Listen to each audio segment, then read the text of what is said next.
Shalom, puji nama Tuhan. Saya saat ini mau bersaksi dan saya mau perkenalkan diri terlebih dahulu. Saya biasa dipanggil Ibu Mul, walaupun nama saya adalah Yeti Kurniati. Dan saya mau bersaksi bagaimana Tuhan kita itu Tuhan yang hidup. Saya dipanggil Tuhan pada tahun 91. Saya dibaptis. Tahun 92 saya dipenuhi Roh Kudus.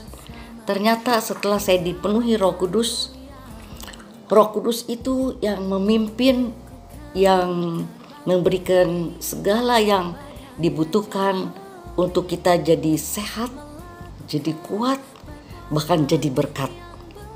Nah, awalnya tidak bisa lepas dari doa pagi. Kebetulan saya di GBI Lipo Cikarang menjadi pendoa syafaat. Dan tugas saya setiap pagi di menara berdoa pagi. Tujuannya adalah seperti di firman Tuhan, Imamat 6 ayat 12 dan 13, di mana api di mezbah itu harus dijaga supaya tetap menyala untuk menghangatkan gerejanya dan untuk memberkati seluruh jemaat yang hadir. Dan bukan itu saja, doa pagi itu kita memuji-muji Tuhan, sebab hanya itu yang Tuhan inginkan. Yang lainnya Tuhan semua punya.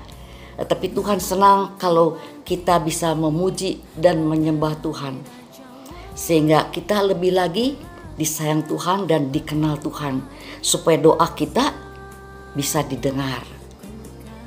Nah, jadi doa pagi itu buat saya amat sangat penting.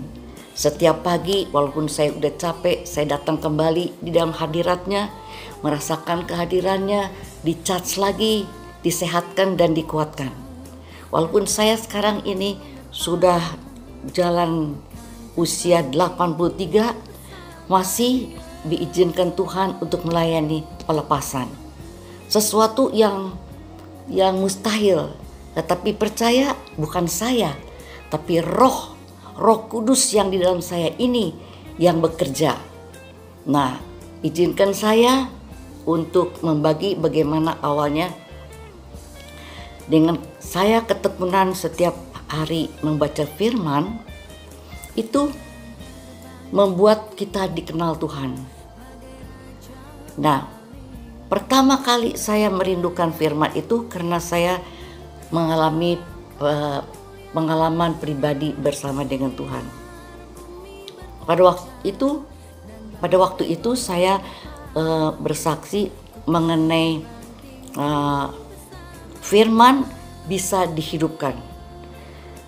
Nah, pada waktu itu saya mau kedatangan calon mantu saya yang kebetulan berada, dan sofa saya itu adalah kena warisan dari orang tua saya sudah 50 tahun, walaupun rotan masih bisa didudukin, tetapi udah keras. Saya malu. Jadi saya berdoa sama Tuhan, boleh nggak saya membeli sofa yang baru? Dan ada uang untuk semesteran anak saya. Jadi saya sanksi, beli jangan.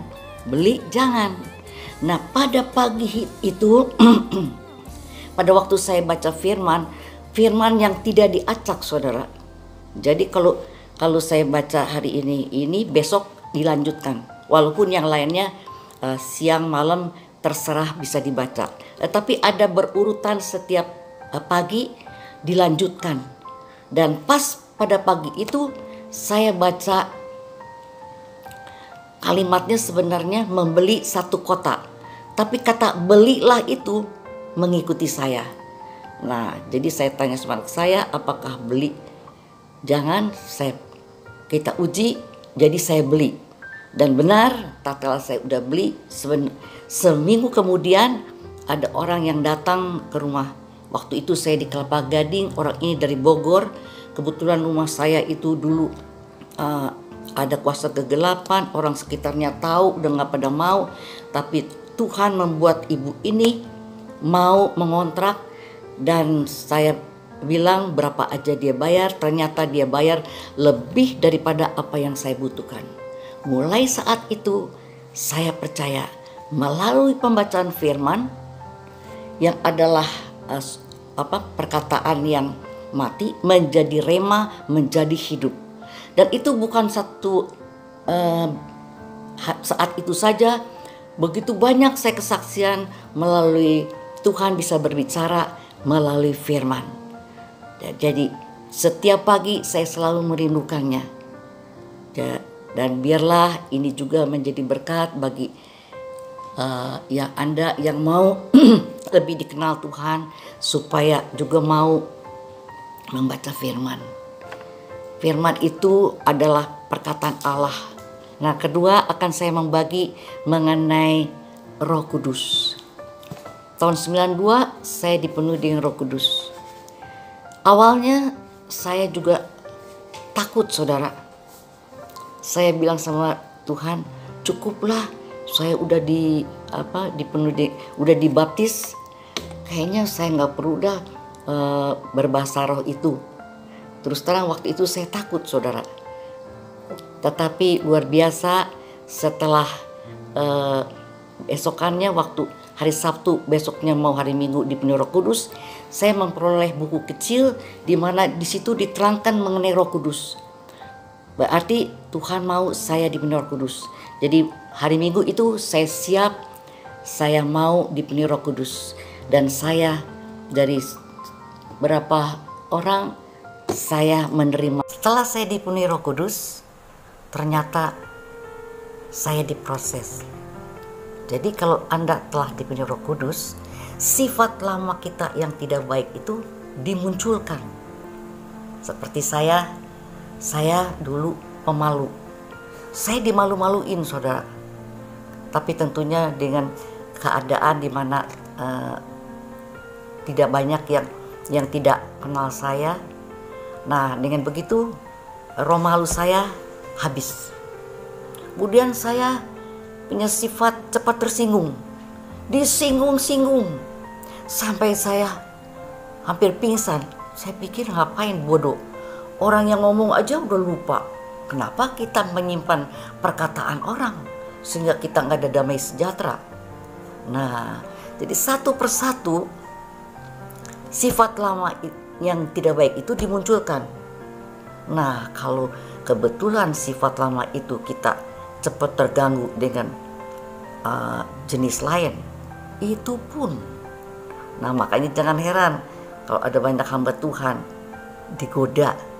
Kita harus mengampuni dan mendoakan, karena sedang diproses apa yang jelek itu dimunculkan. Nah, setelah itu diproses, saya kebetulan karena Tuhan yang memilih, saya disuruh puasa, saudara. Dari tahun 93 saya puasa. Setiap hari saya puasa. Tapi dengan sukacita, saudara. Sampai saat ini Tuhan masih memampukan saya puasa. Karena puasa Betani itu ringan, saudara. Malam terakhir makan, nanti jam 12 siang baru buka. Dan jangan khawatir, kalau kita baca firman, tadi sekali lagi, Injil adalah kekuatan Allah.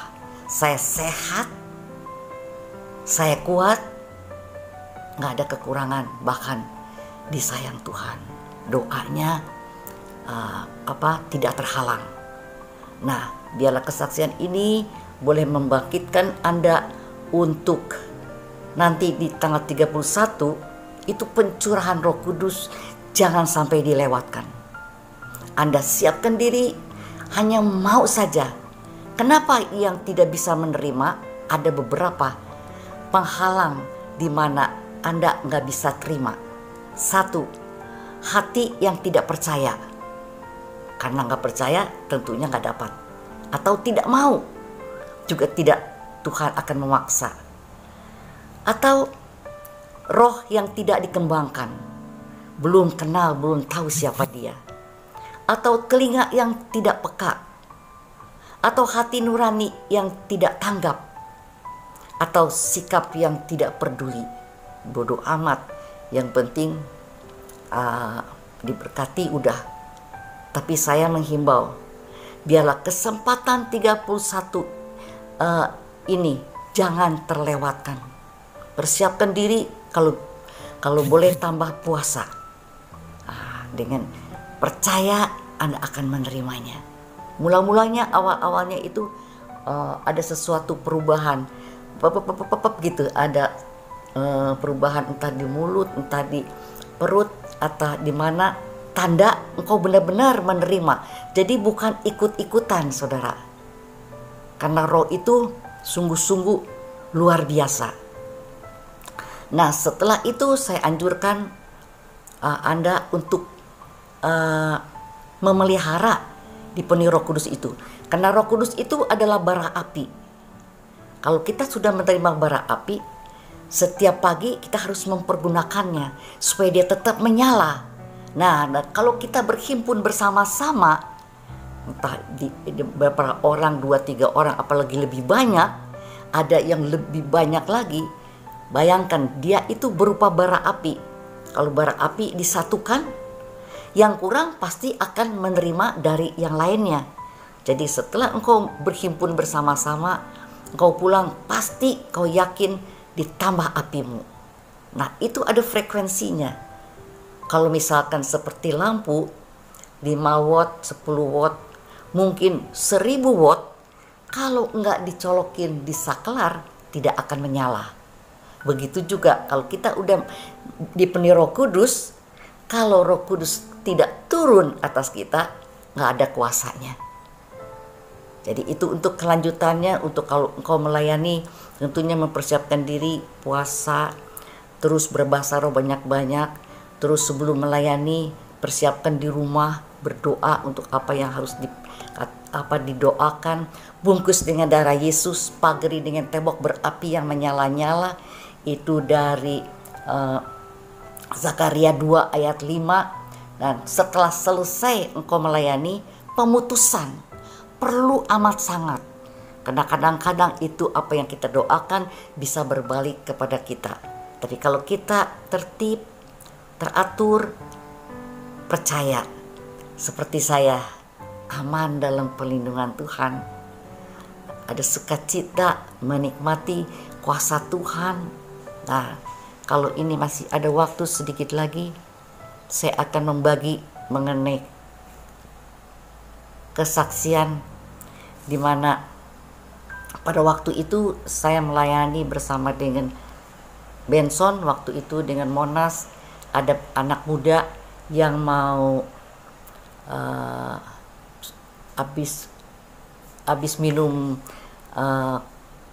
minuman keras, terus udah sekarat, saudara, tinggal nadinya aja berdenyut. 11:30 kita melayani sampai dia bisa duduk. Besoknya setelah itu kita janji jam 6 pagi kembali melayani. Dan kebetulan waktu itu dia udah bisa duduk di ruang tamu, dan saya membawa bubur sedikit, dan saya sendokin dia 1, 2, 3, keempat kurang lebih dia matanya mendelik, dia rames dia punya dada, terus jatuh. Saya di atas dadanya saya berbahasa roh. Akhirnya bisa dia diam, tapi bingung ini diamnya kenapa? Apakah dia game, apakah dia semaput, apakah dia tidur? Nah, kan yang tahu cuma siapa. Jadi saya berseru saudara, tanpa bersuara.